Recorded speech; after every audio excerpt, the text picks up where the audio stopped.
tous. Je suis donc Franck Albert, je suis le président du Collège national des cardiologues hospitaliers, je suis cardiologue interventionnel à Chartres et j'ai l'immense plaisir ce soir de vous accueillir pour une webconférence d'exception sur l'histoire du TAVI. On va bientôt fêter 20 ans et pour cela, on a la chance d'accueillir ce soir le professeur Alain Cribier, qui est l'inventeur de cette belle innovation française.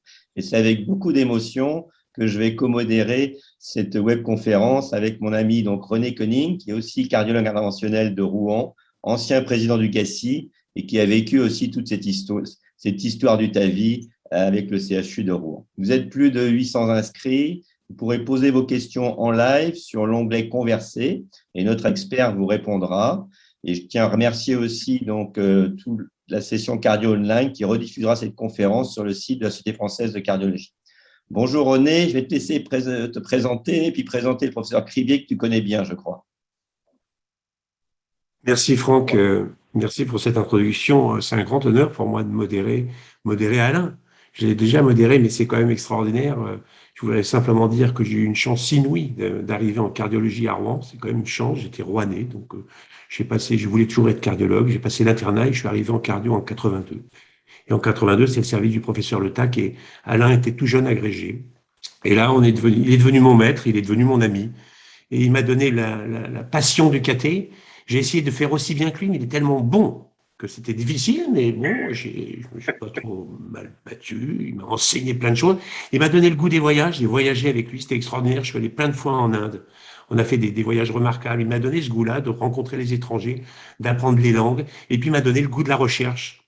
Et le goût de la recherche, c'est fantastique parce qu'on a l'impression de vivre des choses extraordinaires. Et cette chose extraordinaire, il a cette idée-là, je peux vous le dire, moi, depuis 85, quand il a mis au point la valvuloplastie aortique, il va tout vous raconter. Et depuis le début, il n'avait une idée dans la tête, c'est de développer une valve aortique percutanée. Et il va tout vous raconter. Je peux pas en dire plus. Moi, je crois que là, on a affaire à et tout le monde le sait, à une véritable révolution. C'est une révolution technologique, mais avec une implication clinique majeure, parce qu'on sauve des vies, on sauve vraiment des vies. Et moi, je crois que pour ça, je ne comprends pas pourquoi, Alain, on donne jamais le prix Nobel aux cliniciens, on donne toujours le prix Nobel aux fondamentalistes. Bon, ben voilà, c'est comme ça. Il a eu d'autres prix, mais il aurait mérité d'être nobelisable en médecine. Voilà. Et Alain, eh bien, je te laisse la parole, et puis je suis vraiment très heureux d'être là, avec toi. Salut. Cher René, mon cher René, merci beaucoup pour tes paroles qui sont vraiment très agréables. Et, je te connais tellement bien, je savais que tu allais dire quelque chose comme ça. Merci infiniment. Merci beaucoup au CNCH de m'avoir invité pour faire cette conférence sur l'histoire du TAVI.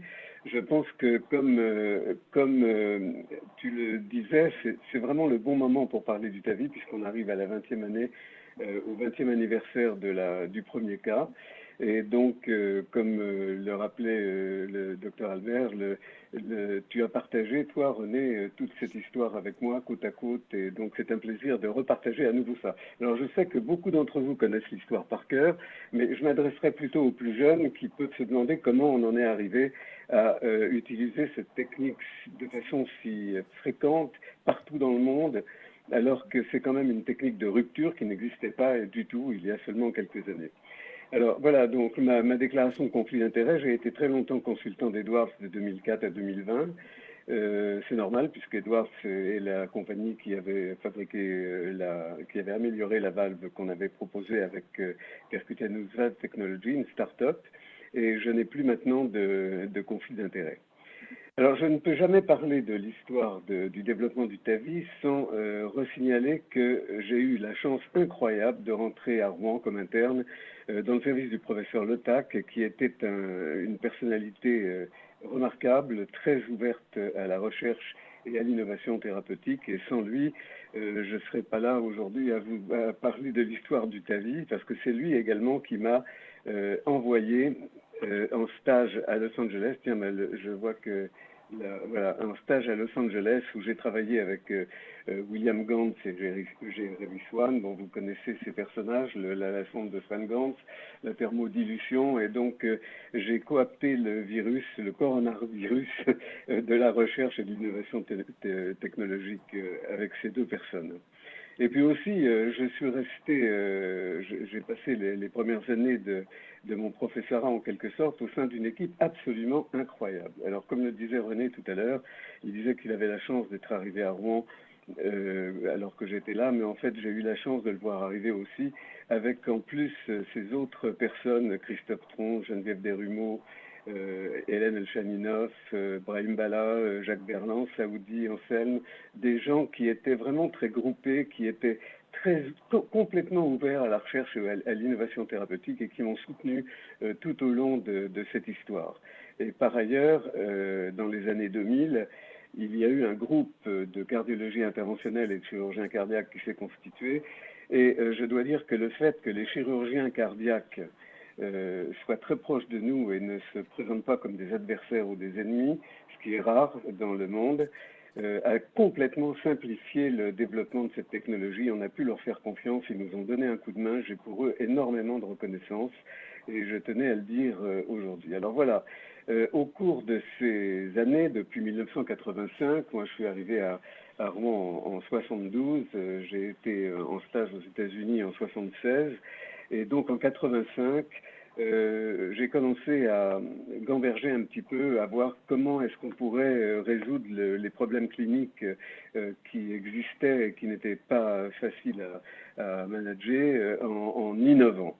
Et l'innovation, c'est quelque chose de vraiment très très spécial, mais en 85, il a été possible d'apporter dans l'armement de la cardiologie interventionnelle la dilatation valvulaire au ballonnet.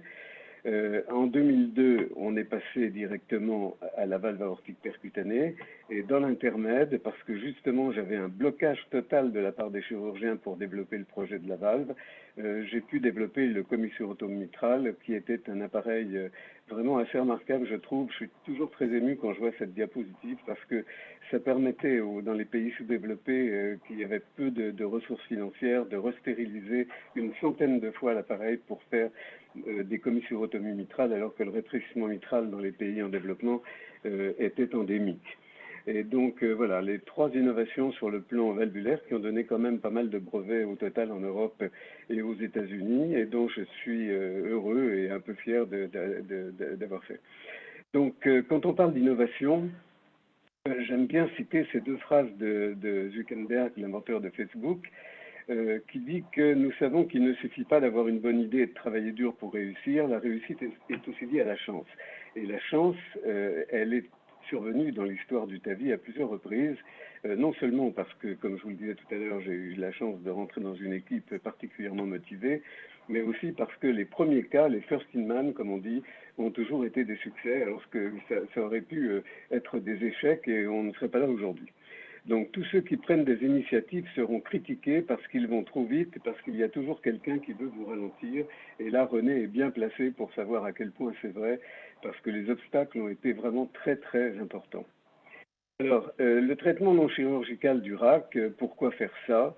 D'abord parce que, évidemment, le rétrécissement aortique calcifié, c'est la valvulopathie acquise la plus fréquente, 5% au-delà de 65 ans. Bon, on sait qu'il y a un traitement magnifique, qui est le traitement chirurgical, qui a été le traitement standard pendant des décennies, et les valves chirurgicales ont évolué de la valve de Starr à la valve de Saint-Jude, et puis ensuite aux bioprothèses, avec notamment le travail d'Alain Carpentier. Et cette intervention, quand elle est réalisée chez les gens qui sont à bas risque, est excellente, donne une mortalité très basse et permet aux patients de retourner à une vie normale. Donc c'est formidable. Et bien entendu, on ne serait pas là pour discuter du TAVI s'il n'y avait pas ce problème qui est très connu, qu'un très grand nombre de patients ne peuvent pas être opérés bien qu'ils soient symptomatiques. Et quand ils sont symptomatiques, les patients meurent très rapidement, environ 50% dans les 2 ans. Et si on ne peut pas les opérer, il n'y a aucun traitement médical possible. Alors, ça a été montré dans plusieurs études, mais surtout dans les années 80, c'est-à-dire quand j'ai commencé à m'intéresser au problème, les patients étaient récusés beaucoup plus souvent parce que l'âge en soi était une contre-indication chirurgicale, et les patients de plus de 70 ans étaient régulièrement récusés. Et donc, ils revenaient en service à plusieurs reprises et finissaient par mourir. Et donc, j'en ai eu un peu assez de faire cette constatation très douloureuse, notamment parce que j'ai été amené à m'occuper d'une femme de 72 ans qui était extraordinairement symptomatique. Elle ne pouvait pas se lever sans avoir des syncopes. Elle a été récusée plusieurs fois par nos chirurgiens cardiaques. C'était une patiente de la ville de Dieppe, qui est pas loin de Rouen. Je me suis attaché à elle. J'ai plusieurs fois proposé à Brice Le Tac d'essayer de lui faire une dilatation aortique en se disant que peut-être, si on pouvait gonfler un ballon au sein de la valve, peut-être que ça pourrait améliorer passablement les choses, mais j'en étais absolument pas sûr. On faisait ça sur les rétrécissements pulmonaires congénitaux, ça marchait bien, mais le rétrécissement aortique calcifié, c'était autre chose. Et le TAC s'est opposé pendant plusieurs fois, parce qu'on pensait que mettre un ballon à travers une valve aortique calcifiée allait immédiatement tuer la malade par occlusion des coronaires, destruction de la valve mitrale, embolie calcaire et tout ça. Et donc, la troisième fois qu'elle est revenue, j'ai insisté un peu plus et on a pu finalement lui faire pour la première fois une dilatation aortico-ballonnet, ce qui était extraordinairement risqué. Donc, j'ai fait très attention, vous la voyez là. J'ai gonflé un tout petit ballon de 20 mm d'abord et puis ensuite on est monté parce qu'il ne se passait rien, la patiente ne ressentait rien, il n'y avait absolument aucun problème, donc j'ai augmenté la taille progressivement et on a fini par un 23 mm avoir une diminution de ce gradient qui n'est pas faramineuse mais qui est quand même significative et il n'y a eu non seulement aucune complication mais surtout, si René s'en rappelle, une disparition absolument totale des symptômes pendant 2 ans. Et finalement, la patiente est morte d'un infarctus parce qu'elle avait aussi une insuffisance coronarienne associée, mais elle a pu reprendre une vie normale, c'est devenu une vedette qui voyageait en France, qui était dans les journaux, etc. Alors, c'était vraiment tellement extraordinaire qu'on a rappelé un certain nombre de patients qui avaient été récusés par les chirurgiens et on a refait exactement la même chose avec le même succès. Et la première série de dilatation aortique a été publiée dans le Lancet et ça a fait l'effet d'une bombe dans la communauté médicale.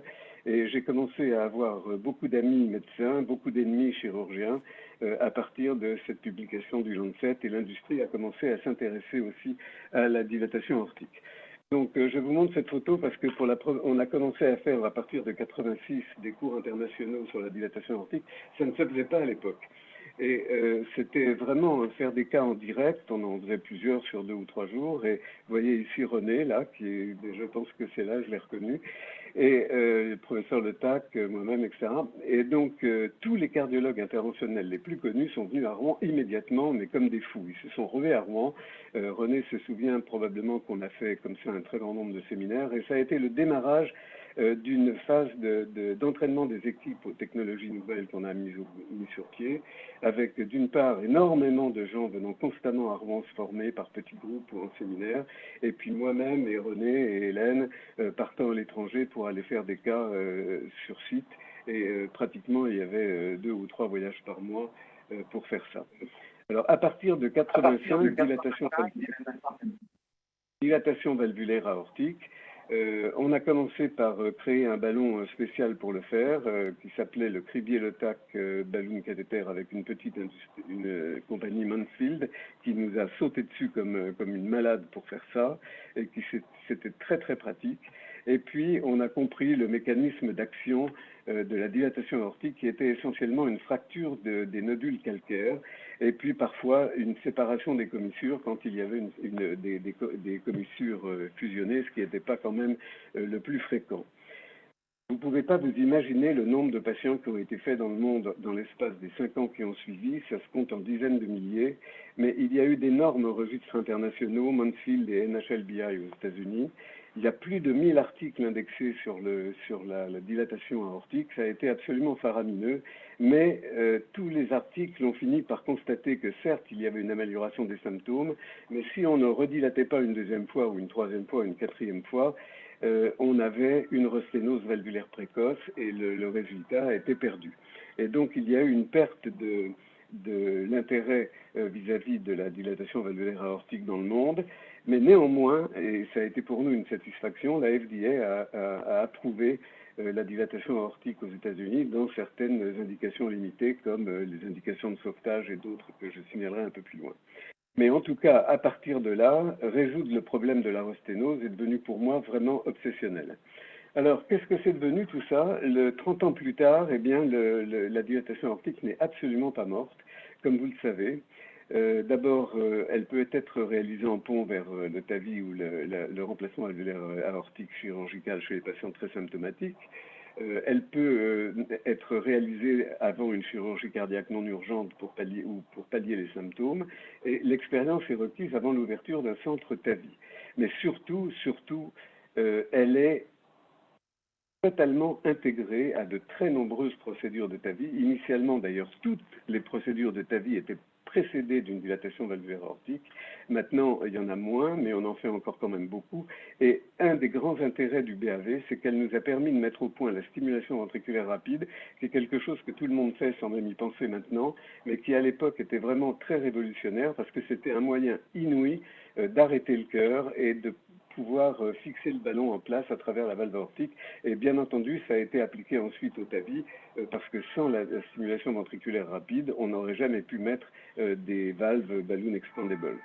Donc maintenant, la technique est devenue beaucoup plus simple, faite en routine, avec des ballons de taille variée. Si on la fait uniquement en dilatation primaire, on utilise des gilets qui sont de B-French. C'est fait sous anesthésie locale, les patients sortent vraiment très vite. Et donc voilà où on en est aujourd'hui. Donc c'était pas rien d'avoir fait cette dilatation valvulaire aortique, ça a été extrêmement utile. Alors, le concept de valve artificielle implantable par cathétérisme pour le traitement du RAC, je l'ai annoncé au cours d'un séminaire TAVI, d'un séminaire dilatation aortique en 1994. Le but, c'était d'implanter une valve artificielle à l'intérieur de la valve calcifiée. Donc ça, c'est déjà très original puisque je ne souhaitais pas retirer la valve. D'autres personnes étaient en train d'essayer de faire en sorte de retirer la valve aortique malade pour mettre éventuellement une valve dedans, sur cœur battant, en utilisant des techniques usuelles de cathétérisme cardiaque et sous anesthésie locale, c'est ce que j'avais dit à l'époque, parce que l'anesthésie générale, mal tolérée, était souvent une des contre-indications à la chirurgie cardiaque qu'on relevait très fréquemment. Et donc, voilà, ça c'était le but. Alors, c'était un véritable défi parce que quand on voit les valves, et les chirurgiens les connaissent bien, on peut comprendre leur réticence, les risques potentiels de mettre une valve à l'intérieur de ces monstruosités calcaires, des difficultés techniques innombrables, ne serait-ce que pour faire le ballon, le stent valvulaire, le risque d'occlure les coronaires, de fusiller la valve mitrale, de créer des embolies calcaires cérébrales ou par thrombus, l'inétanchéité valvulaire, le risque d'embolie de la prothèse. J'étais absolument conscient de ça, mais il fallait montrer que c'était quand même possible. Et donc, je suis parti, et René s'en souvient vraiment très bien, du fait que quand on fait une dilatation aortique, on peut toujours gonfler le ballon de façon totale. Ça veut dire que la force de 4 ou 5 atmosphères qui est délivrée par le ballon gonflé est suffisante pour repousser les calcifications autour. Et ça, c'est quelque chose que les chirurgiens ont nié jusqu'après que le TAVI existe. Ils m'ont toujours dit il est impossible de gonfler un ballon dans une valve aortique, ce qui était quand même incroyable. On avait des dizaines de milliers de patients qui avaient eu des dilatations aortiques et on avait déjà mis des valves et ils continuaient de dire que ce n'était pas possible. Alors, je me suis dit que si on pouvait mettre un stent qui avait une force, une résistance à la compression, une force radiale, comme on dit, à peu près équivalente à celle d'un ballon, ça pourrait empêcher la resténose valvulaire, à condition bien entendu de mettre une valve à l'intérieur du stent, et ça c'était indispensable, et sans retirer la valve native qui servirait au contraire de support pour ancrer le stent. Alors des mots, mais en fait il fallait quand même démontrer que c'était faisable. Et là, je me retourne encore une fois vers René, parce qu'il était avec moi. On a fait cette étude autopsique absolument fondamentale pour développer la valve aortique. On a fait cette étude autopsique sur des patients qui étaient morts de rétrécissement aortique. On allait au centre d'autopsie de l'hôpital Charles-Nicolle à Rouen. Voilà par exemple une valve tricuspide. Vous voyez, on mettait un stent Palmas que j'avais pu obtenir de la compagnie Cordis à l'époque, à l'intérieur de cette valve sur un ballonnet, et vous voyez que le stent était totalement ouvert, circulaire, comme j'espérais pouvoir le démontrer. Et surtout, le plus important, c'est que quand on coupait l'aorte en longueur, on s'apercevait que les coronaires étaient là, vous voyez, les coronaires sont là, la valve mitrale s'insère ici, le septum avec les branches du faisceau de His est sur la partie haute ici, Mais si le stent a une hauteur de 14 à 16 mm, on peut être à distance de toutes ces structures. Et donc, sur le plan théorique, il était possible de dire, si on le met exactement là, ça peut marcher. Alors, il y a eu une observation confirmative de tout ça à Washington juste avant qu'on fasse le premier cas, parce que les gens de ma start-up se sont dit, mais au fait, on l'a cru sur parole, Cribier, mais il faudrait quand même qu'on contrôle s'il ne nous a pas raconté des histoires. Donc, ils ont fait exactement la même chose. Et ils ont pris des valves absolument monstrueuses, comme vous voyez ici, gonflé un stent balloon expandable là, et vous voyez qu'il est entièrement il est parfaitement circulaire, les calcifications sont repoussées en périphérie, ces monstruosités-là, et surtout, et ce qu'on avait fait avec René, c'est qu'on pendait le cœur à un crochet à travers les barreaux du stent, et on se disait, vous voyez, le stent qui tient en place, on ne peut pas le retirer, donc il risque pas d'emboliser, mais ils ont fait la même chose avec un dynamomètre, et ils ont constaté qu'il fallait une force supérieure à 2 kg pour déloger le stent une fois qu'il avait été mis en place. Vous voyez ici René Virmani, qui est une grande anatomopathologiste américaine. Martine Leon est ici, Stan Rabinovich est là, qui faisait partie de notre start-up. Et vous voyez ce qu'ils faisaient, et ils ont confirmé donc que notre observation à Rouen était bonne. Alors, comment est-ce qu'on pouvait envisager la valve? J'ai fait quelques dessins, comme vous voyez ici. Je voyais un stent avec une valve tricuspide ou bicuspide ou unicuspide à l'intérieur, qui s'ouvrait en systole et qui se fermait en diastole avec la pression du sang. Un stent forcément en acier et hautement résistant à la compression, ça c'était la base. Quant à la valve, elle pouvait être en polymère ou elle pouvait être biologique, je n'en avais pas la moindre idée, je ne suis pas ingénieur, donc j'ai fait quand même avec notre collègue Bessou, chirurgien cardiaque, une reproduction de ce schéma à partir d'un stent Palmas, vous voyez ici, et d'une une fine toile de voilier qu'il avait découpé sous forme de tricuspide, et on s'est aperçu que ça donnait ça, ce qui était assez satisfaisant, mais surtout, et un truc très important, c'est que quand la valve était sertie sur le cathéter Cribier-Letac que vous voyez ici, qui servait à la dilatation aortique, le diamètre ne dépassait pas 8 mm, c'est-à-dire qu'en fait, on pouvait envisager la possibilité de monter cette valve en rétrograde par l'artère fémorale, ce qui était vraiment ce que j'espérais pouvoir faire. Alors pendant 5 ans, j'ai recherché un support financier auprès de toutes les compagnies biomédicales, et vraiment toutes les compagnies aux États-Unis, en Russie, en Europe, en Inde, partout en Chine, etc. Et en incluant Medtronic et Edwards, que j'ai contacté en numéro 1, donc ils ont refusé parce que l'opinion des experts, qui étaient tous chirurgiens, c'était que c'était techniquement impossible, complètement irresponsable, le projet le plus stupide jamais soumis, ça je l'ai entendu à plusieurs reprises, et qu'il fallait en vitesse oublier ça.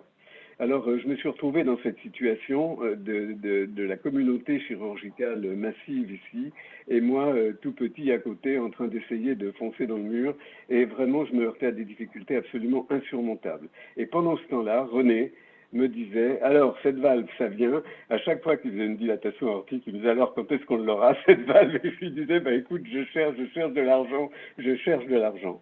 Et l'argent, je le trouvais, en quelque sorte, par la création d'une start-up qu'on a appelée Percutaneous Technology, avec Martine Leon, 2 ingénieurs de Johnson & Johnson, Stan Rabinovich et Stan Rowe. On a fondé ça en décembre 99, et on a réussi à trouver une petite compagnie israélienne basée près de Tel Aviv, qui s'appelait Aran R&D, qui n'était absolument pas spécialisée dans la valve, puisque leur technique fondamentale, c'était de faire des chaussons chauffants. Vous voyez, donc on était vraiment à des kilomètres d'un procédé médical, mais ils venaient d'engager ce monsieur qui est ici, Asaf Bash, qui était un ingénieur qui avait participé à la fabrication du stent NIR, et qui nous a considérablement aidés, qui a pris ça à cœur, etc.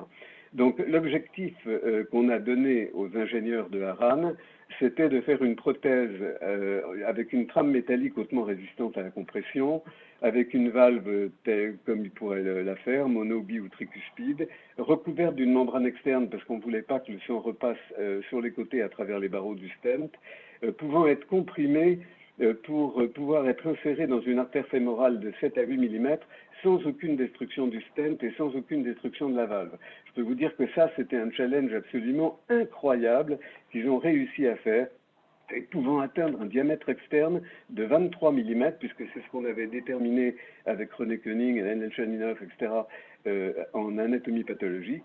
Et donc, ils ont fait quelques prototypes qui étaient d'abord des échecs, comme vous voyez ici. Et puis finalement, un jour, ils sont venus à Rouen, mais très peu de temps après, avec cette valve absolument magnifique, qui était exactement, si vous vous rappelez de mon dessin, c'était absolument ce que je voulais, c'est-à-dire en fait un stent ouvragé au laser, avec des cellules très résistantes à la compression, avec une valve tricuspide en polymère initialement, et puis après ils sont passés au péricarde de cheval, parce qu'ils pouvaient en avoir plus facilement en Israël. Et le diamètre était de 23 mm, et avec ça, ils ont multiplié les tests en laboratoire. C'est absolument incroyable le nombre de tests qu'ils ont pu faire. Et donc, vous voyez ici la valve qui marche sur le banc d'essai. Je ne sais pas si le vidéo marche pas bien, mais enfin, vous l'avez vu parce qu'elle marchait tout à l'heure, je crois. Donc, vous voyez, qui marchait très bien, avec une durabilité de 5 ans. Ils ont étudié tous les paramètres sur le stent, etc. Et donc, avec ce prototype, on est allé avec Hélène Elchaninov, qui est ici à l'hôpital Montsouris, et on a implanté cette valve dans une centaine de brebis. On y allait toutes les semaines et on mettait cette valve à différents sites cardiaques, que ce soit dans l'aorte, dans l'artère pulmonaire. On avait besoin de faire ça pour mettre au point le système de délivrance, évaluer le rapid pacing, sélectionner les incidences, le traitement anticoagulant, évaluer anatomiquement et histologiquement la valve à court et à long terme. Donc ça a été un travail de longue haleine. Mais vous voyez, on a mis au point un crimper, parce que tout ça maintenant on utilise couramment, mais à l'époque ça n'existait pas. Donc un crimper original qui permettait de réduire la taille du stent sans bousiller les structures métalliques. On crimpait ce stent sur un cathéter, un ballon cathéter NuMed, qu'on mettait dans un 24 French un désilet qu'on introduisait dans l'artère carotide. Et avec ça, on a pu faire une première implantation orthotopique sur la valve aortique des moutons. C'était la première implantation qui a été montrée au TCT un mois plus tard et qui a complètement défrayé la chronique, puisque pour la première fois, on avait un mouton qui vivait avec une valve en place sur l'aorte.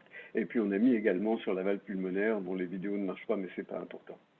Et puis, on a fait également avec Hélène, on a mis au point une procédure qui permettait d'étudier la valve en dynamique pendant 5 à 6 mois dans l'artère, dans le sang artériel. Parce que ces stents valvulés ne pouvaient pas être mis en place sur la valve aortique du mouton parce qu'il y avait les coronaires qui étaient trop basses, la mitrale trop haute et il n'y avait pas de calcaire pour retenir le stent. Donc il a fallu mettre le stent dans la circulation systémique et la FDA exigeait 5 mois de suivi. Et donc on a fait 13 moutons à Lyon et qu'on a implanté comme ça en créant une insuffisance aortique pour maintenir un gradient dans l'aorte descendante, sinon la valve ne marchait pas. Et on a pu comme ça voir ce que ça donnait au bout de 5 mois. Et vous voyez, au bout de 5 mois, la valve marchait très bien. Il n'y avait absolument aucune formation sur les valvules et il n'y avait pas de prolifération en histologie. Et donc, on était vraiment très contents. Mais là, la question s'est posée, la question la plus difficile, quand est-ce qu'on passe à l'homme? Et donc, ça commençait à chauffer, mais on n'était pas tout à fait prêt à le faire. Quand on a reçu à Rouen en avril 2002, un homme de Lille qui avait 57 ans, donc très jeune pour un rétrécissement aortique, mais qui avait un rétrécissement aortique serré sur une valve bicuspide de type 1, en choc cardiogénique avec une fraction d'éjection à 12%, donc vraiment mourant. Il avait fait plusieurs arrêts cardiaques dans le trajet Lille-Rouen, multiples comorbidités, dont un cancer du poumon opéré et une pancréatite chronique, un caillot flottant dans le ventricule gauche, et en plus aucun accès artériel parce qu'il avait 2 pontages aortofémoraux obstrués. Donc il a fallu non seulement se décider à utiliser ce patient pour faire le premier cas, ce qui était extraordinairement risqué pour une start-up, parce qu'il ne fallait pas se planter et c'était vraiment extraordinairement risqué. Et en plus, il fallait le faire en approche transseptale puisqu'il n'avait pas d'artère fémorale. Et l'approche transseptale n'était pas du tout programmée. Donc on a suivi des flèches, comme vous voyez ici. On a réussi, je m'excuse, il y a un hélicoptère qui passe au-dessus de ma tête. On a réussi à monter la valve à travers le septum en dilatant le septum avec un ballon de 12 mm. Et vous voyez ici, on a atteint la valve aortique. Vous voyez l'équipe, Hélène Elchaninov, Christophe Tron et moi-même, le guide entrant dans la veine fémorale, ressortant par l'artère fémorale de l'autre côté, la valve en place au milieu du calcaire, la valve délivrée, cette extraordinaire diminution du gradient, et le patient immédiatement après, donc ça c'était le premier patient, il était noir au début, il a rosi au fur et à mesure que la valve fonctionnait, c'était incroyable à voir. On a bu le champagne le jour même dans sa chambre, et vous voyez ici à J8, complètement rétabli et pouvant passer des journées à donner des interviews à la télévision et à la presse, etc. Mais c'était une expérience vraiment très très très intense. Vous voyez un peu l'atmosphère dans la salle de caté. Vous voyez là, au moment du gonflage du ballonnet, au moment où on était en train d'essayer de positionner la valve à travers. Imaginez ce que c'était de faire ça pour la première fois. Alors, la leçon de ce premier cas ont été multiples, mais notamment toutes les craintes se sont dissipées puisque ça a marché parfaitement, pas d'occlusion coronaire, pas d'IM, pas de bloc, pas d'IA, pas d'embolie de la prothèse, fonction valvulaire optimale, excellent résultat hémodynamique, et c'était une pure confirmation de l'étude autopsique de 94. Alors, je suis un petit peu long sur ces premiers cas, j'irai beaucoup plus vite par la suite parce que je pense que c'est cette partie initiale qui est la plus intéressante pour vous, qui écoutez peut-être pour la première fois cette histoire. Vous voyez, la première visualisation de la valve au scanner qui montre bien qu'on n'atteint pas les artères coronaires, on ne bousille pas le septum, la valve mitrale est tranquille, et donc ça c'est une image aussi historique, le premier scanner avec une valve en place. Il a fallu 1 an pour obtenir de la Haute Autorité de Santé qui se base sur le principe de précaution l'autorisation de faire une série de patients. Et donc là, j'ai eu vraiment beaucoup de mal. Et on a obtenu quand même la possibilité de mettre ces valves en indication compassionnelle ça veut dire survie à 15 jours de patients programmés, survie spontanée à 15 jours. Donc les patients les pires qu'on n'a jamais vus dans une salle de cathétérisme, beaucoup mouraient sur la route en arrivant à Rouen ou quand ils entraient dans leur chambre. Et ils nous ont demandé également d'utiliser la voie transseptale parce que c'était celle qu'on avait utilisée pour le premier patient, ce qui n'était absolument pas au programme initial. Donc on a fait une approche transseptale et on a eu 85% de succès quand même. C'est devenu presque une routine de faire du transseptal pour mettre une valve en place. Et on a quand même pu faire une approche rétrograde dans les 7 derniers cas, dont un initial qui était magnifique. On a eu 3 échecs parce qu'on n'avait aucun cathéter de délivrance. On avait la valve sur le ballon, point final. Et donc on a eu 4 patients qui ont survécu plus de 5 ans, un patient qui avait survécu 6,5 ans. Et vous voyez, c'était une procédure que René a fait lui-même, qui était assez délicate parce qu'il fallait vraiment coordonner les gestes à 2 investigateurs principaux. Et la patiente, là, c'est pour montrer qu'elle n'était pas endormie, c'était sous anesthésie locale. Et on a appris à parler aux patients, à essayer de détecter les problèmes qu'ils pouvaient avoir. Alors, je montre avec beaucoup de plaisir cette patiente qui a été considérable pour le succès de la procédure quand on l'a montrée. Parce qu'elle a été déterminante pour montrer que vraiment on pouvait sauver les gens. Vous voyez cette patiente qui arrive de Paris dans un état absolument catastrophique, là elle est au 2e jour après la valve, elle avait été envoyée chez elle pour mourir tranquillement alors qu'elle avait été hospitalisée pendant 2 mois dans les hôpitaux parisiens, 83 ans, vous la voyez ici au 15e jour, vous la voyez ici au 6e mois, absolument rétablie avec sa famille, vous la voyez ici 1 an plus tard, allant aux États-Unis pour être présentée au TCT Meeting, où elle a été reçue comme une reine devant 2000 personnes, elle a fait un discours sur l'estrade, etc. Vous imaginez que cette femme était morte quand elle est arrivée à Rouen. Et donc ça, c'est un souvenir absolument inoubliable et qui a été déterminant pour l'acceptation de la procédure par la communauté médicale. Vous la voyez ici à 2 ans et vous la voyez ici à 6 ans et demi. Elle est venue au restaurant avec nous, elle est partie à 11h du soir, on avait un séminaire à Rouen, on lui a fait son écho à 6 ans et demi, parce qu'on le faisait tous les 6 mois, l'écho était strictement normal, et elle est morte dans les mois qui ont suivi d'un cancer du sein. Donc vous voyez, cette patiente a été vraiment très importante pour nous. De même celle-ci, c'est une femme qui a été récusée parce qu'elle était obèse et qu'elle avait également un rétrécissement mitral. Elle est arrivée en choc cardiogénique, et on lui a fait pour la première fois une voie fémorale rétrograde parce qu'elle avait un rétrécissement mitral. Donc on ne pouvait pas faire la voie transseptale. eh bien, on a eu un résultat comme ceux qu'on a maintenant, c'est-à-dire une anesthésie locale pour faire la ponction fémorale, durée de la procédure 60 minutes. Vous voyez le résultat sur le gradient.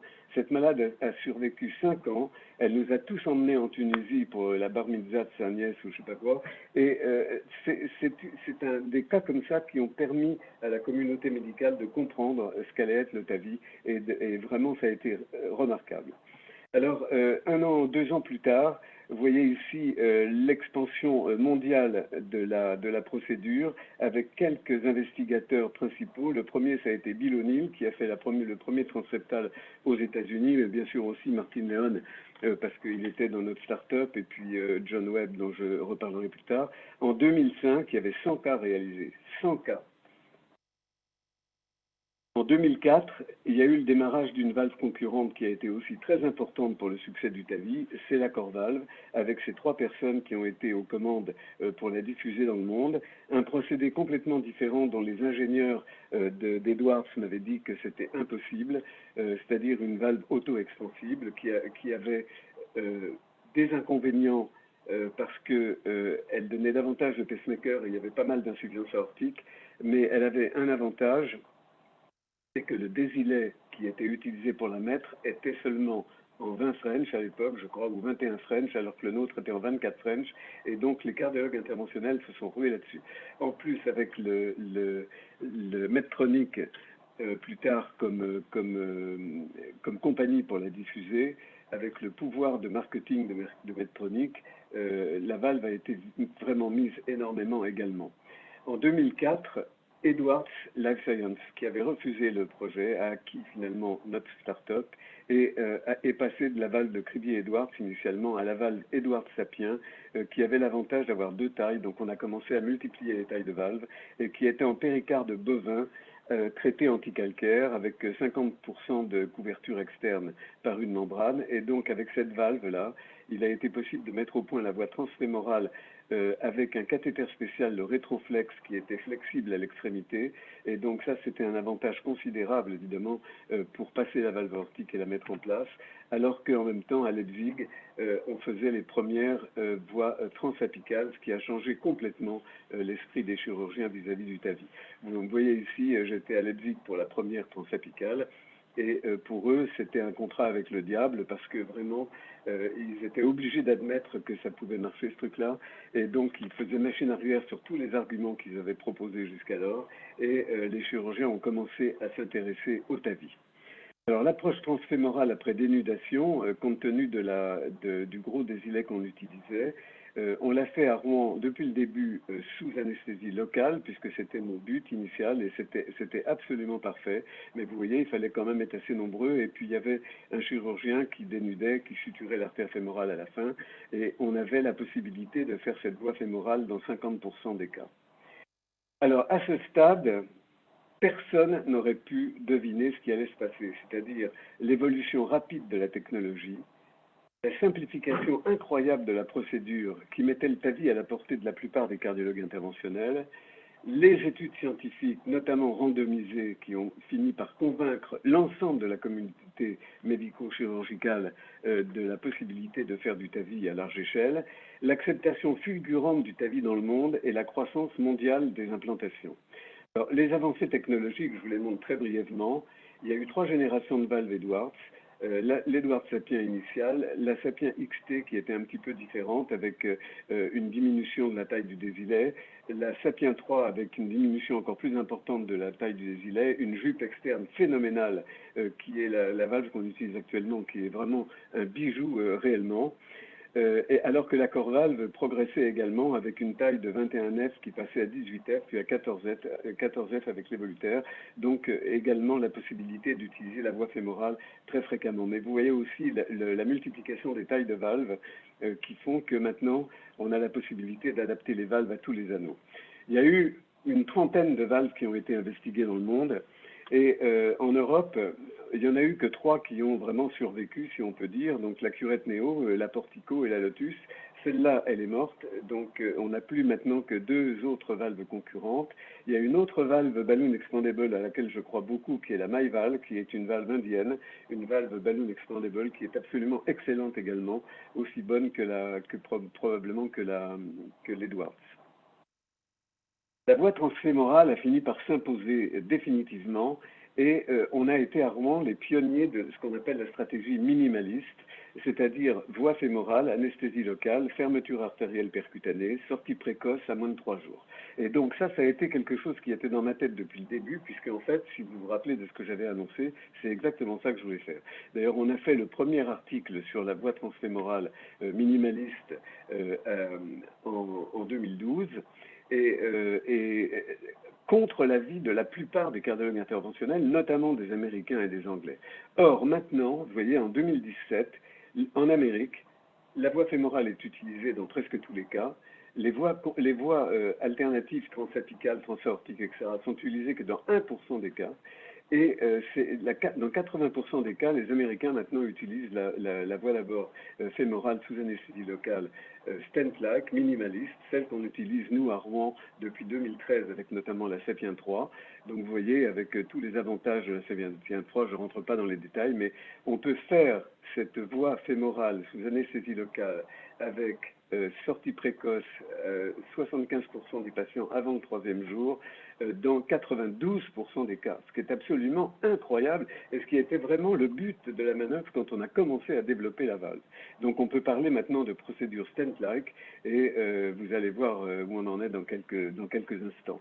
Par ailleurs, les études scientifiques, je ne rentre absolument pas dans les détails, mais pour vous dire qu'il y a eu d'innombrables registres, dont le registre source en Europe qui a été déterminant également pour convaincre les cardiologues interventionnels, mais surtout les études randomisées chez les patients inopérables, donc c'est randomisé valve percutanée contre traitement médical pour les inopérables, et puis dans les autres cas, valve percutanée contre chirurgie classique, chez les patients à risque intermédiaire et à low risque, et à bas risque, et vous voyez ici, donc 3 études absolument majeures, Partner 1, Partner 2, Partner 3, avec à chaque fois, tout de suite après, l'accord de la FDA pour dire qu'on peut faire ça.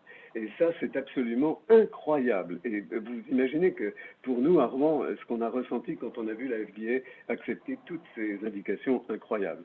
En ce qui concerne la valve Medtronic Core Valve, ils ont fait exactement la même chose avec des registres et puis des études randomisées qui ont donné des résultats un tout petit peu moins bons, mais quand même intéressants.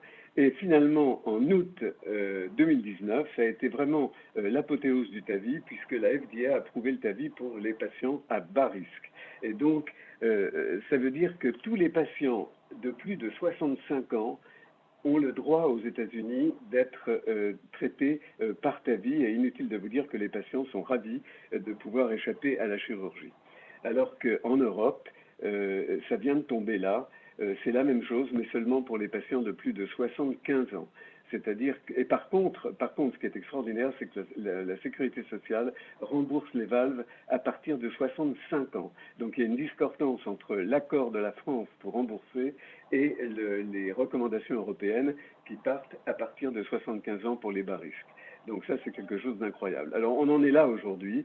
1 500 000 procédures dans 70 pays, vous vous rendez compte? 1 500 000 procédures dans un très très grand nombre de centres avec une croissance prévue de 40% par an. Vous voyez ici le nombre de valves implantées juste en 2020, 163 000 en 2020, 15 000 en France, 65 000 aux États-Unis, 2 fois plus en Allemagne qu'en France. Et l'option en 2020, en 2021 maintenant, telle que moi je la considère et compte tenu des recommandations, en sachant que le TAVI est remboursé par la Sécurité sociale au-delà de 65 ans et que les recommandations européennes, c'est tout risque supérieur à 75 ans, pardon, pas 65 ans.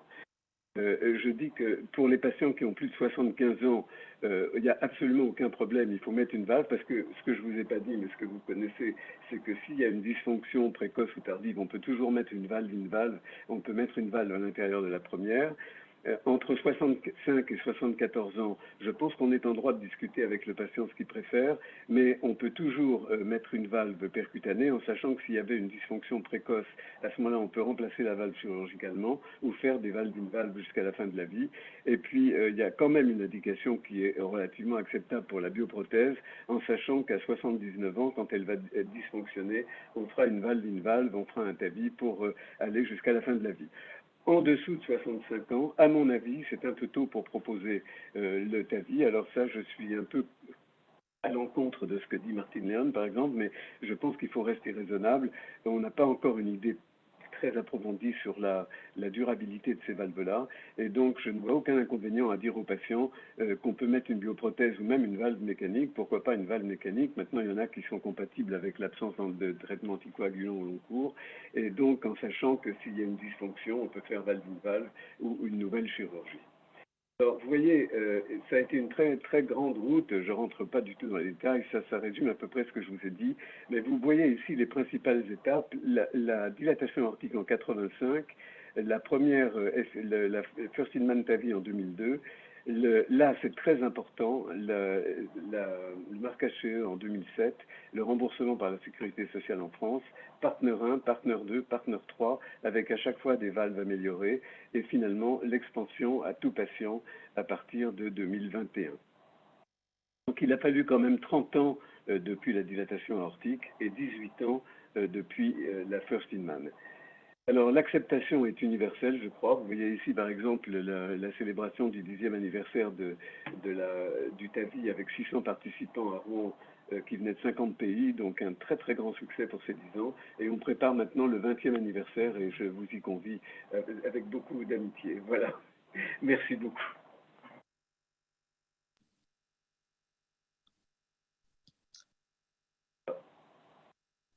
René, ton micro. Bon, le temps que René se branche, merci beaucoup. C'était vraiment hyper intéressant cette présentation. Je vais poser la première question, le temps que René branche son micro. On a parlé de l'âge. Donc, en France, pour l'instant, c'est 75 ans pour être remboursé. La FDA a dit 65 ans. En pratique, comment on fait entre 65 et 75 ans finalement? Non. En France, on est remboursé à partir de 65 ans, ce qui vient en contradiction avec les recommandations européennes qui sont à partir de 75 ans. Donc à partir de 65 ans en France, on peut mettre un TAVI et ça sera remboursé par la Sécurité sociale. D'accord. Après une discussion sur la hors-team, on va dire. D'accord. Mais je crois qu'il est raisonnable de discuter avec les patients et de leur expliquer toutes les possibilités qu'on a pour les traiter, c'est-à-dire soit chirurgie, soit TAVI, avec le pour et le contre. Et après, le patient doit maintenant être intégré dans la chaîne de prise de responsabilité sur ce plan. C'est vrai que plus on les traite jeunes, on va s'exposer à la bicuspidie. Alors, où on en est entre TAVI et bicuspidie alors? C'est très intéressant parce qu'il y a une étude qui est sortie vraiment très récemment qui a pris toutes les bicuspidies américaines de stade 0 ou 1. Donc c'est vraiment les bicuspidies les plus difficiles sur le plan théorique à manager, et qui a montré qu'en fait, sur des centaines et des centaines de patients, il n'y avait aucune différence entre le TAVI sur bicuspide et le TAVI sur tricuspide. Donc ça, c'était vraiment une très très bonne chose. Il y avait juste un tout petit peu plus d'accidents vasculaires cérébraux, mais pas grand-chose et pas significatif. Et l'accord valve et l'Edwards ont été comparés. Les résultats sont pratiquement les mêmes. Il y a davantage, comme toujours, de pacemakers avec l'accord valve et il y a un peu plus d'insuffisance aortique. Mais en fait, la conclusion de ça, c'est que ça soit type 0 ou type 1, les bicuspidies peuvent être traitées par TAVI, sauf quand elles sont massivement calcifiées. Et donc là, je crois qu'encore une fois, il faut être raisonnable. Une bicuspidie très fortement calcifiée, ça doit rester chirurgical. Ça fait partie des indications chirurgicales. Ok. René. Génial.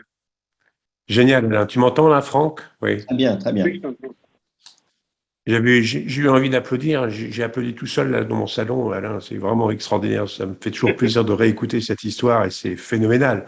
Et je voudrais vraiment insister auprès des jeunes pour qu'ils se rendent compte d'être capables d'aller mettre une valve par voie fémorale, transseptale, passer par une mitrale, remettre ça dans la horte et puis avec succès. C'est extraordinaire. Il n'y avait que toi pour faire ça. Et tu l'as fait avec tel brio que les conséquences sont énormes, énormes. Et alors, comme tu es un peu prophète et qu'il y a 30 ans, tu disais on va mettre en place une valve, eh bien là, est-ce que la valve, elle est parfaite? Est-ce que la messe, elle est dite? Est-ce que c'est fini ou est-ce qu'il y a encore des progrès? C'est quoi la valve optimale pour toi? Quelle est la meilleure des valves là? Et je te demande pas de nom de valve, mais je te demande simplement quel caractère elle doit avoir, quelle qualité elle doit avoir, parce que on voit qu'il y a des valves qui donnent des pacemakers. Quand elles sont implantées trop basses, elles peuvent induire des pacemakers, puis il y a des complications. Quel progrès on va encore faire là? Quel progrès on va encore faire? Je pense que le progrès le plus important, ça serait le changement de la structure valvulaire, c'est-à-dire mettre en place, faire en sorte que les valvules de la valve ne soient pas du péricarde, mais soient du tissu vivant. Comme ça se fait d'ailleurs, ils sont en train de développer des valves chirurgicales, des bioprothèses chirurgicales avec des valves tissulaires. Et je pense que ça pourrait éviter éventuellement les dysfonctions relativement précoces ou à 10 ans, si tu veux. C'est-à-dire qu'on aurait des valves qui fonctionneraient éternellement sans anticoagulants, sans sténose. Bon, ça, c'est un progrès qui serait vraiment fondamental. Sinon, sur le plan technologique, on peut espérer avoir encore, c'est en train de se faire, une réduction de la taille des introducteurs qui permettrait de diminuer encore, si c'était nécessaire, les complications vasculaires, mais qui sont quand même maintenant devenues très, très faibles. Et je pense que dans mon esprit, je crois que la forme de la valve d'Edwards, la dimension de la valve d'Edwards, la hauteur, etc., est vraiment l'avenir. Plus que des valves comme la self-expanding qui recouvrent les coronaires, parce qu'on va avoir des gens de plus en plus jeunes. Ça sera très important de pouvoir réaccéder les coronaires sans aucun problème après. Et je pense que la meilleure valve, c'est vraiment la valve balloon expandable pour ça. Et aussi parce que sa géométrie très ronde fait que vraiment il y a très peu de chances qu'on ait des dysfonctions précoces sur le genre de valve. Donc je vois plus ou moins une valve d'Edwards un peu améliorée, avec pratiquement les mêmes dimensions, un désilet peut-être un peu plus petit encore si c'est possible, une valve crimpée déjà au départ, parce que maintenant on est obligé de faire cette fameuse manœuvre qui permet de mettre la valve sur le ballon dans la horte, donc une valve crimpée, mais ça y est, ça existe. La maille-valve, il faut garder un œil là-dessus. La maille-valve, c'est une valve indienne de Merrill, absolument remarquable, qui se présente avec une valve sur le ballon, qui rentre dans du 14F, quelle que soit la taille de la valve, et qui couvre des diamètres d'anneaux encore plus grands que l'Edwards. Donc il faut garder ça en tête. Il y a des progrès à faire encore sur la balloon expandable, et ça ne viendra peut-être pas des États-Unis, ça peut venir de l'Inde. Cette valve est vraiment hyper intéressante. Sur les abords, donc effectivement maintenant 95% se font par voie fémorale, mais on a encore quelques indications de voie carotidienne. Est-ce que dans l'avenir, Oui. on pourra mettre une valve percutanée sans faire une ouverture de la carotide avec le chirurgien? Est-ce qu'il y aura des systèmes de protection cérébrale dans l'avenir? Est-ce que c'est une nécessité ou pas?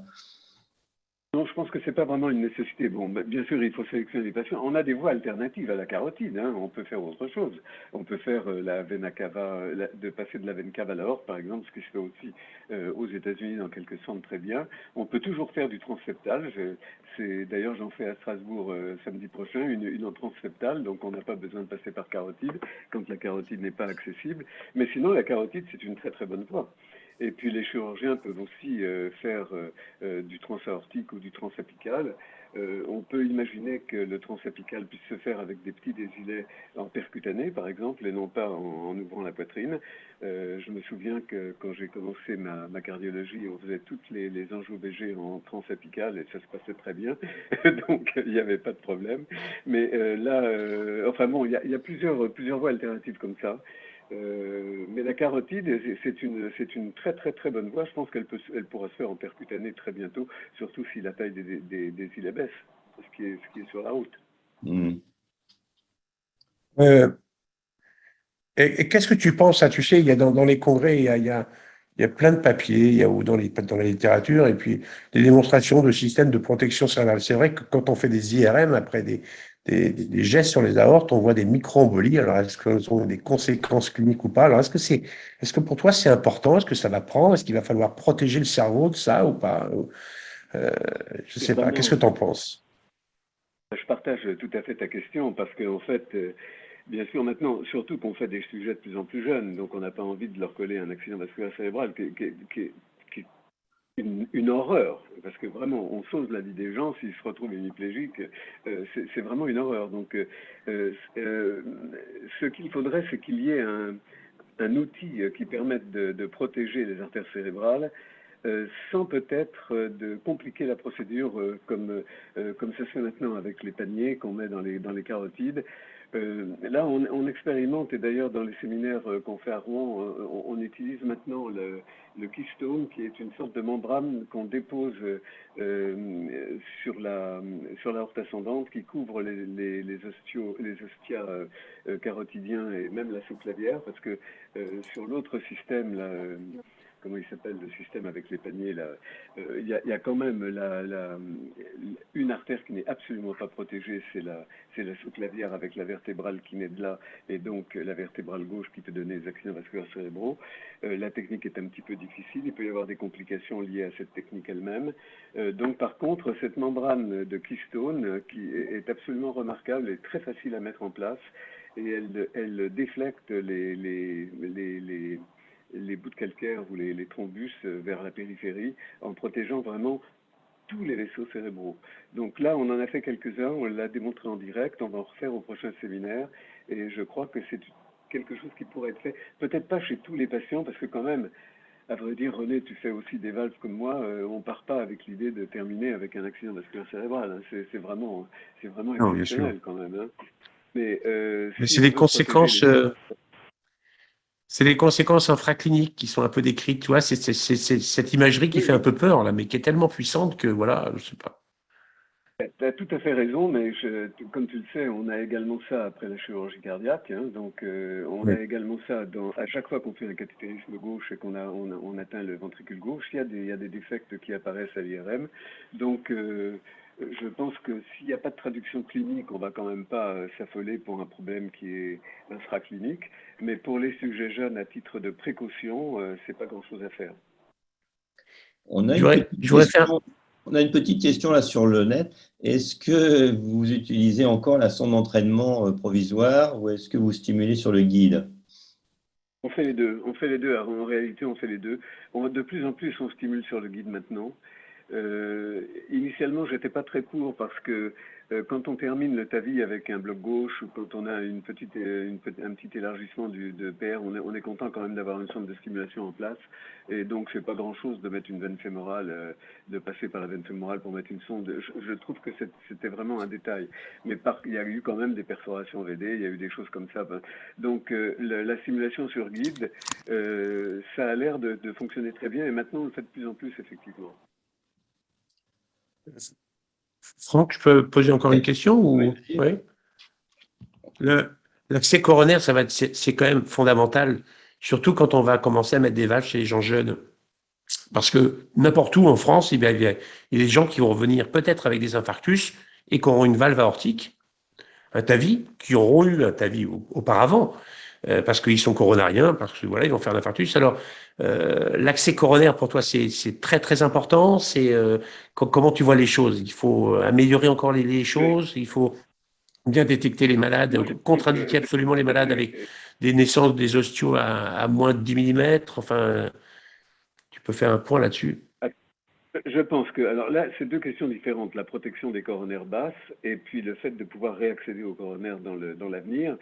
Réaccéder au coronaire dans l'avenir, moi je crois que c'est vraiment essentiel. C'est-à-dire qu'en fait, il faut vraiment mettre une valve qui permette de réaccéder facilement au coronaire. Et je suis désolé de dire ça parce que on va dire que j'ai un parti pris, mais la valve expansive sur un ballon, c'est vraiment nettement meilleur, quoi.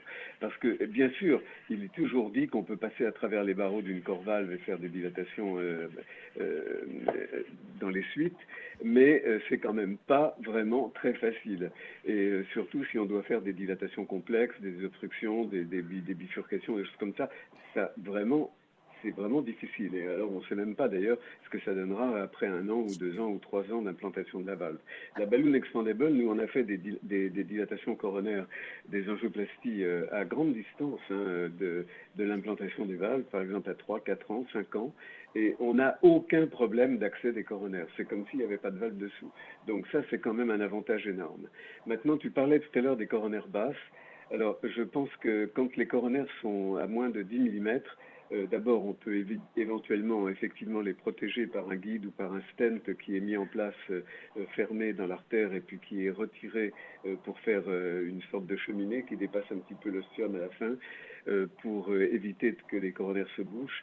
Mais moi, ce que je garde en tête, c'est surtout que quand les distances sont très courtes, il faut arrêter de prendre des risques avec les patients. C'est-à-dire qu'il faut savoir qu'il y a quand même la chirurgie qui existe, qu'ils ont opéré des milliers, des dizaines, des centaines de milliers de patients avec de très très bons résultats. Et je ne vois pas pourquoi faire courir un risque aux patients simplement pour éviter la chirurgie si vraiment les coronaires sont très basses, par exemple. Quand il y a du calcaire qui descend sur l'infundibulum, etc. Alors, oui. Alain, on a une petite dernière question qui est un peu plus sensible, qui est un peu politique. Il y a eu des débats au CNP de la cardiologie. Il y a 50 centres actuellement TAVI avec la chirurgie cardiaque et on a évoqué le TAVI dans les centres sans CEC. Alors, c'est vrai qu'on a envie d'avoir l'avis de l'expert avec le TAVI minimaliste, les procédures qui se simplifient. Est-ce que c'est un avenir, oui, pour certains cardiologues interventionnels qui ont envie d'y croire et comment le faire si ça pouvait se faire, quoi? Moi, j'ai déjà manifesté auprès de René, auprès des comités, mon opinion là-dessus. Hein. Je suis vraiment tout à fait pour le fait de laisser certains centres très expérimentés faire du TAVI sans chirurgie cardiaque chez les gens, notamment chez les gens dont on sait qu'on ne les opérera pas, parce que c'est absolument incroyable. Je parle par exemple, vous voyez encore, Savastia. Il y a un type qui, entre parenthèses, m'a sauvé la vie à 2 reprises quand j'ai fait des infarctus là-bas. Il est un très très bon cathétériseur. Il met des valves à Marseille. Les délais d'attente pour aller faire des valves à Marseille, c'est 3 ou 4 mois, donc il perd beaucoup de malades corses qui meurent en attendant qu'il y ait de la place à Marseille. C'est inadmissible. Alors que ces malades, on sait très bien que de toute façon, s'il y avait une complication majeure, ils ne seraient pas opérés, parce qu'ils ne sont pas opérables, tout simplement. Donc, des centres comme la clinique Saint-Hilaire où travaillait René, c'est un centre qui fait des valves de l'autre côté de la rue en chirurgie cardiaque depuis je ne sais pas combien d'années, qui ont une expérience absolument énorme. Et chez les gens, notamment, qui ont des facteurs de risque tels que ça serait insensé de les envoyer se faire opérer, je ne vois pas pourquoi ne pas les faire sur place. Plutôt que les faire sur le trottoir d'en face. Mais voilà, il y a des centres qui sont très expérimentés, il y a des malades qui sont très à risque chirurgicaux. Pour cela, je crois. Alors maintenant, quand on dit centre très expérimenté, il faudrait peut-être situer la hauteur d'expérience requise par les participants pour être sûr qu'ils ont vraiment une très très très bonne expérience. Parce que le seul risque de ça, et c'est le fameux principe de précaution qui nous a vraiment, si vous me passez le mot, emmerdé pendant des années en France, c'est le principe de précaution qui fait qu'on ne peut pas laisser une technique comme ça aux mains des cardiologues interventionnels et sans chirurgiens et sans contrôle. C'est-à-dire qu'il risque d'y avoir une explosion des cas avec des gens qui ont relativement peu d'expérience et qui feraient des gens jeunes, des TAVI chez des sujets jeunes, sans aucune protection chirurgicale. Pour moi, ce serait quand même vraiment abusé. Donc je vous dis, centre très expérimenté, avec des malades sélectionnés, peut-être d'ailleurs sélectionnés en réunion médico-chirurgicale, pourquoi pas, et dire celui-là, de toute façon, s'il arrive quelque chose, on ne l'opérera pas. Donc autant le faire sur place directement. Puis certains centres particuliers qui sont éloignés de la métropole, comme par exemple la Corse, ou pourquoi pas les îles au-delà, pour essayer de gagner du temps et de sauver des vies, puisqu'en fait les malades meurent sur la liste d'attente. Donc ça, c'est pas tolérable. Ok. On arrive au bout, Alain, c'est passionnant. C'est vrai qu'on pourrait passer la nuit, comme disait René. Je tiens encore à vous remercier beaucoup pour ce moment de partage. Il y a beaucoup d'émotions. Je veux dire, vous avez été mon maître aussi pour beaucoup de cardiologues interventionnels. Toujours eu plaisir à vous écouter à Hightech et dans mon nombreux congrès. Et beaucoup de cardiologues interventionnels, je pense, sont comme moi, avec une admiration, une fascination. Et on est fiers d'être français quand on vous écoute. Donc, vous avez été plus de 150 à nous suivre en direct. Pour ceux, les absents, vous pourrez revoir le replay, ou même pour ceux qui ont déjà assisté, parce que je crois que ce sera un plaisir de vous revoir. Dès demain matin, il sera diffusé aussi sur Cardio Online, donc sur la chaîne de la Société française de cardiologie. Notre prochain rendez-vous sera jeudi prochain sur l'actualité sur les lipides, donc c'est un autre domaine. Et puis, merci René d'avoir été avec moi. Et puis, merci encore Alain et à très bientôt. Au revoir. Merci beaucoup. Au revoir. Merci. Salut, salut Alain, à bientôt.